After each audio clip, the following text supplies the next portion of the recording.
इस समय हम किन्नर अखाड़े में हैं और यहाँ पर बहुत भीड़ है। कहते हैं किन्नरों की दुआ और बदुआ दोनों बहुत लगती है। हर हर महादेव, हर हर महादेव, हर हर महादेव। कहते हैं किन्नरों की दुआ और बदुआ दोनों लगती है। किन्नरों से आज प्रयागराज में आशीर्वाद लेने बहुत लोग पहुंच रहे हैं। आगे वीडियो में आप महामंडलेश्वर जी से सुनेंगे कि उनका दर्द, ये किन्नर का दर्द क्या होता है, और साथ में समाज के लिए, अपने माता पिता के लिए क्या करना चाहिए, उसकी सीख।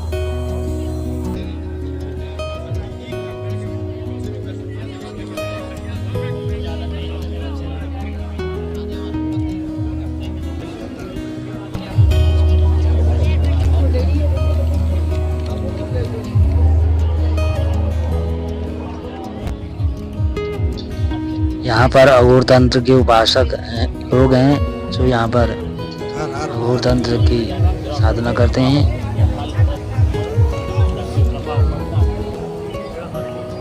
महादेव ने भक्ति में रहे, इस आशीर्वाद देने का धन दौलत ने महादेव की भक्ति पास। अघोरी गुरु मणिकंदन नंद गिरी महाराज जो अघोर पंथ के उपासक हैं, महाराज जी से आशीर्वाद ले रहे हैं भक्तजन और साथ में फोटो खिंचवा रहे हैं। और यहाँ पर धूनी पे मंडलेश्वर महामंडलेश्वर लोग बैठे हैं और लोगों में भाज के अंदर लोग दिखाई दे रहे हैं। यहाँ पे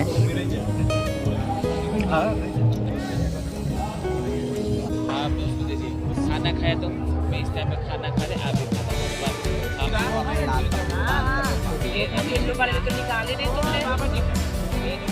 तो भगवती सबको मनोकामना पूरी करे।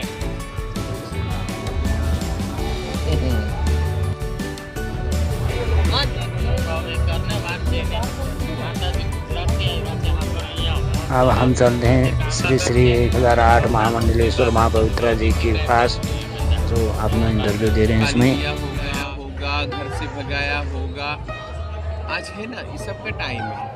तुम्हें अपने लाइफ में कुछ अच्छा करना है तो बाबा को घर में रखो, उनके घर में दोनों टाइम अच्छी सेवा करो, उनको खिलाओ पिलाओ सुलाओ, सारी चीज़ें मानने हैं, लेकिन हाथ में लेके मत। जैसा अभी मैं घर पे अकेला रहता सामने कुछ नहीं सुनिए। और ये जो पर्व है 144 साल बाद आया हुआ पर्व है। तो 12 साल और अर्धकुंभ 6 साल में, और प्रयागराज तीर्थराज नगरी में तो हर साल एक कल्पवास का 2 महीना होता है, जहाँ पे सभी लोग अपने जितनी भी है उसको हम लोग यहाँ गंगा माँ की गोद में बैठकर छोड़ जाते हैं और एक नया जीवन और प्रेरित होकर यहाँ से हमारे परिवार के साथ हम लोग हमारा जीवन व्यतीत करते हैं।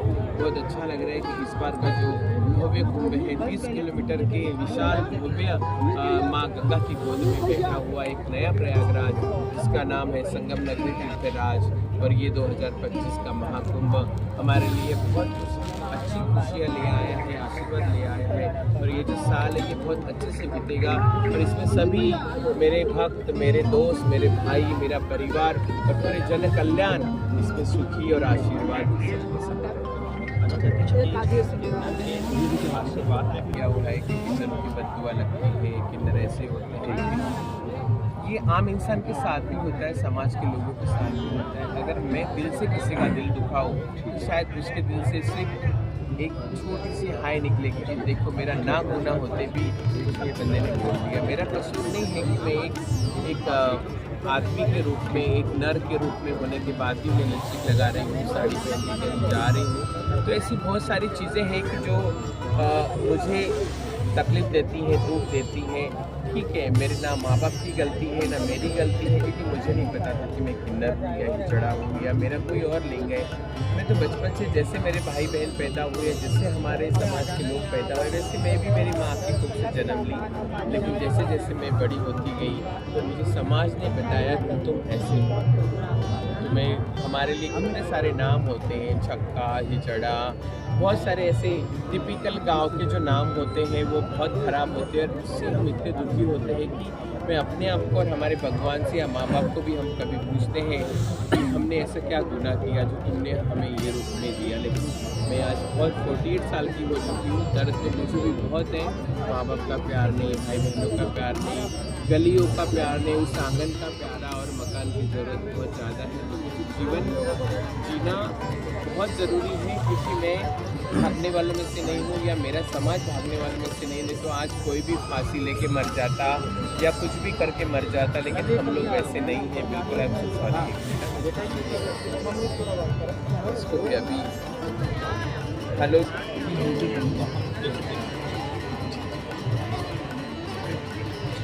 कसक तो आज भी उतनी है। हमें लगता है कि समाज हमारे साथ है या हमें सबने अपनाया है, या हज़ारों लोगों के भीड़ में मैं बैठी हूँ आपसे बात कर रही हूँ, या समाज में बहुत सम्मान है।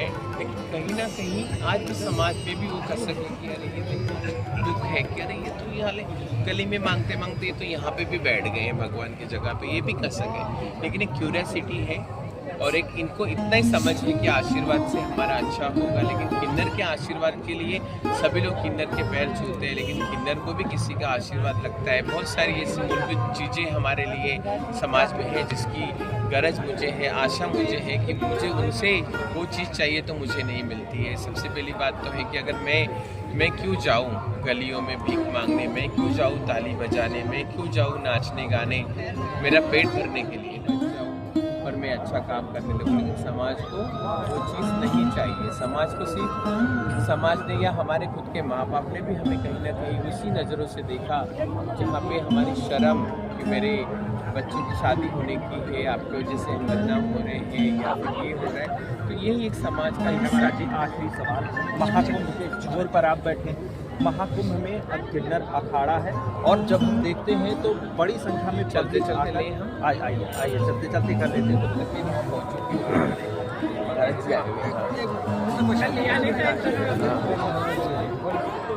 और बड़ी संख्या में पब्लिक आकर प्रणाम कर रहे हैं, यानी कि समाज की तरफ से तो एक्सेप्टेंस है।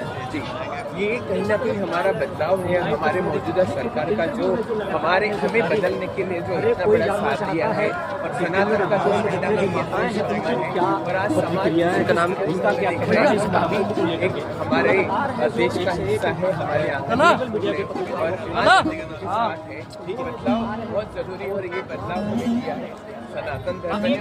तो समाज को कोई खास संदेश क्या होगा महाराज जी? मैं सभी समाज को बोलती हूँ अपने आप को अच्छा रखो, पढ़ाओ लिखाओ, बड़ा करो और उसको अपने पैरों पे खड़ा होने के लिए इतना मजबूत करो कि उसे कभी झुकने की जरूरत नहीं।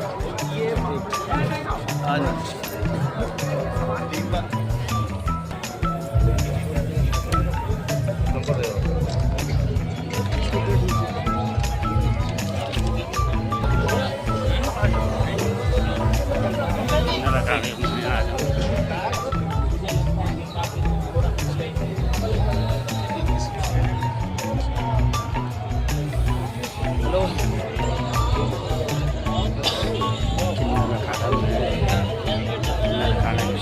अखाड़ा